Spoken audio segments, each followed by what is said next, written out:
एक साधारण बालक से भारत का पहला सम्राट चंद्रगुप्त मौर्य की कहानी। क्या आपने कभी सोचा है कि एक ऐसा लड़का जो कभी जंगलों में भटकता था, वही आगे चलकर भारत का पहला महान सम्राट बनेगा? आज हम बात कर रहे हैं चंद्रगुप्त मौर्य की, उस व्यक्ति की जिसने बिखरे हुए भारत को एक सूत्र में बांध दिया। चंद्रगुप्त मौर्य का जन्म लगभग 340 ईसा पूर्व माना जाता है। उनका बचपन संघर्षों से भरा था। कहा जाता है कि वे एक सामान्य परिवार में जन्मे थे और शुरुआती जीवन काफी कठिनाइयों में बीता। लेकिन कहते हैं ना, जिसके भीतर आग होती है वह राख में भी चमकता है। चंद्रगुप्त की किस्मत तब बदली जब उनकी मुलाकात हुई महान विद्वान और रणनीतिकार आचार्य चाणक्य से।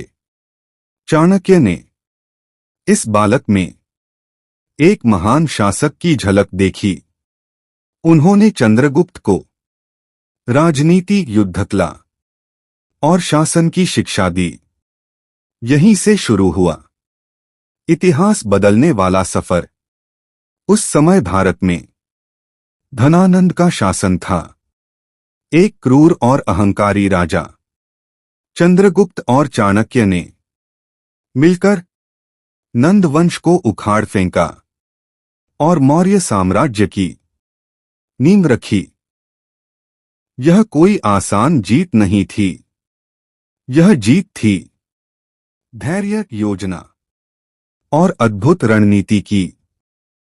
चंद्रगुप्त मौर्य ने सिर्फ मगध ही नहीं बल्कि उत्तर भारत के विशाल हिस्से को अपने साम्राज्य में जोड़ा। इतिहासकारों के अनुसार उनका साम्राज्य अफगानिस्तान से लेकर बंगाल तक फैला हुआ था। यही कारण है कि उन्हें कहा जाता है भारत का पहला सम्राट। इतना ही नहीं, चंद्रगुप्त मौर्य का सामना हुआ यूनान के महान विजेता सिकंदर महान के सेनापतियों से। उन्होंने यूनानियों को पराजित किया और एक मजबूत संधि की। यह दिखाता है कि चंद्रगुप्त सिर्फ योद्धा ही नहीं बल्कि एक चतुर कूटनीतिज्ञ भी थे।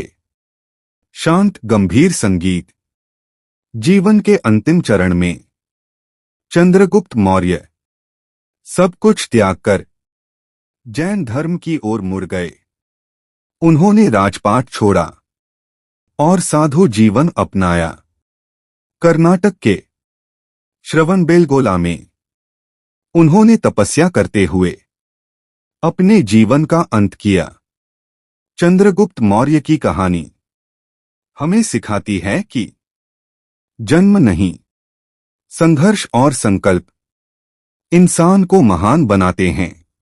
एक साधारण बालक से भारत के पहले सम्राट तक का सफर यही है चंद्रगुप्त मौर्य की अमर गाथा।